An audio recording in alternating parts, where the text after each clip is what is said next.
Homemade scones flavored with orange, studded with cranberries and cranberries. Exactly as I said. Yummy cranberry orange scones.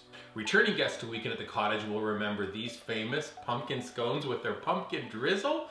This got me thinking. They're easy to make, they're ready in short order, everyone who tries them loves them.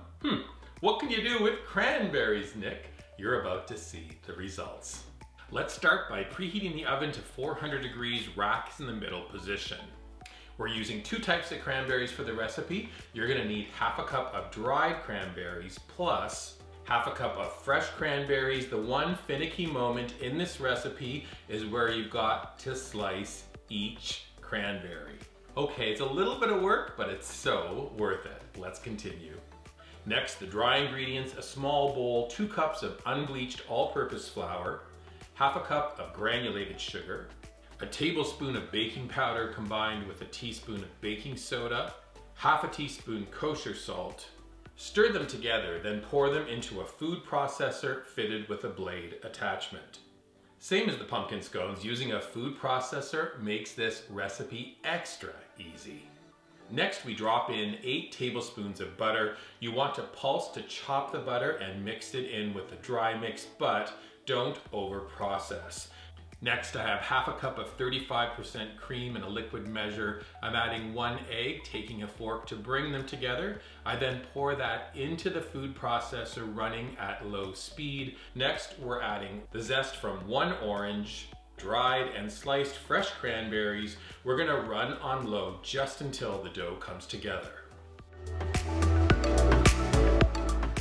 Now the scones really take shape, like literally take shape. Flour your work surface, flour your hands, gently pull the dough together, then roll it into a rectangle. The dough should be about ½ inch thick. You can go a little thicker if you'd like. Next, we're cutting the dough into 16 scones. Using a pizza cutter, divide the rectangle in half, then into quarters, go through the middle, and now go back on an angle. Perfect triangle-shaped scones. Scones go onto parchment-lined baking sheets right before they go into the oven. We're gonna brush the top with 1 tablespoon of 35% cream. Then we're gonna add some sparkle with a dusting of sanding sugar. Transfer the scones to the oven. We're gonna bake for 20 minutes or until the tops are golden. While they're baking, we're gonna make a little sugar drizzle. 1 cup of icing sugar in a small bowl, add 1 tablespoon of orange juice, stir it in, add more OJ to get your desired consistency, just don't make it too watery. Transfer the glaze to a piping bag.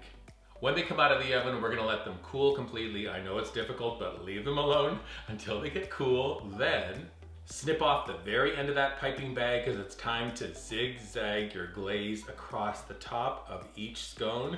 How about a close-up? Look at how beautiful these turned out. Now if you think they look good, wait until you try them. But in order to try them, you gotta go to Weekend at the Cottage for the full recipe. While you're visiting our website, please subscribe to it. Look for this video and tons more on our dedicated YouTube channel. You can subscribe to it as well. And then finally, we think these are so beautiful. We'd love to see what happens when you make them. Post them using hashtag Weekend at the Cottage when you post your pics on your favorite socials like Pinterest, the Gram, and Facebook. Tender, flaky, extra tasty cranberry orange scones. Oh, amazing. Gotta give them a try. So good. Yay.